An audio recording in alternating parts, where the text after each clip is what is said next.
के बारेडीह स्थित Manipal medical college के सामने बसे हुए सरकारी जमीन पर आज मजिस्ट्रेट की उपस्थिति में कई दुकानों को तोड़ दिया गया। यह दुकानें पिछले 35 से 40 सालों से बसी हुई थी और इनमें गरीब तबके के लोग धोबी का काम, चाय दुकान, पान दुकान आदि चलाते थे। कांग्रेस के जिला अध्यक्ष आनंद बिहारी दुबे ने कहा कि इन गरीब विक्रेताओं को उजाड़ने के साथ ही इनका पुनर्वास भी किया जाना चाहिए।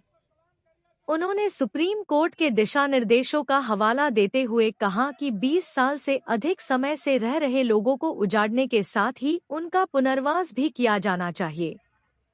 विक्रेताओं ने कहा कि वे विकास के खिलाफ नहीं हैं, लेकिन उनकी रोजी-रोटी का ध्यान रखा जाना चाहिए। उन्होंने प्रशासन से मांग की कि उन्हें कहीं और जगह दी जाए ताकि वे अपना रोजगार चला सकें। विक्रेताओं में भागवत मुखर्जी और बीए नारायण ने कहा कि मणिपाल मेडिकल कॉलेज ने सीएसआर के तहत कोई काम नहीं किया है और न ही किसी को नौकरी दी है। उन्होंने प्रशासन से मांग की कि उनकी समस्याओं का समाधान किया जाए और उन्हें पुनर्वासित किया जाए।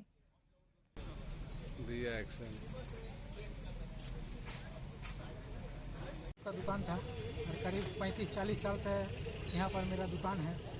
इसी से हम लोगों का परिवार का जीविका उपार्जन होता है। इसके सिवा हम लोगों का दूसरा स्रोत नहीं है कि घर चलाया जाए।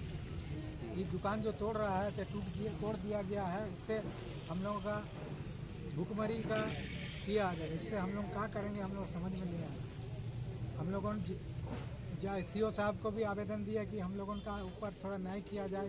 एसडीओ साहब को भी आवेदन दिए हैं, डीसी साहब को भी आवेदन दिए हैं, यहाँ तक कि मणिपाल को भी जाके आवेदन दिए हैं कि हम लोगों का ऊपर थोड़ा इंसाफ किया जाए। कि आप लोग बैठे लोग हैं चेयर पर, लेकिन चेयरपर्सन से पहले आप इंसान हैं और हर इंसान के अंदर थोड़ी इंसानियत तो होनी चाहिए। उसको ये आभास होना चाहिए कि कोई व्यक्ति 40 साल से दरिद्र आदमी मने रह रहा है, इस बारिश के मौसम में अचानक उसको आप बाहर कर दीजिएगा, कहाँ जाएगा?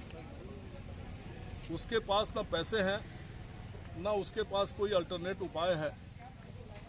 तो आप सुप्रीम कोर्ट ने भी एक गाइडलाइन जारी किया है कि यदि कोई व्यक्ति किसी जमीन पर लगातार 20-25 वर्षों से रह रहा है तो उसको हटाने का अगर आवश्यकता है तो आप उसको पुनर्वासित कर दीजिए। हमने ये आग्रह भी सारे लोगों से किया है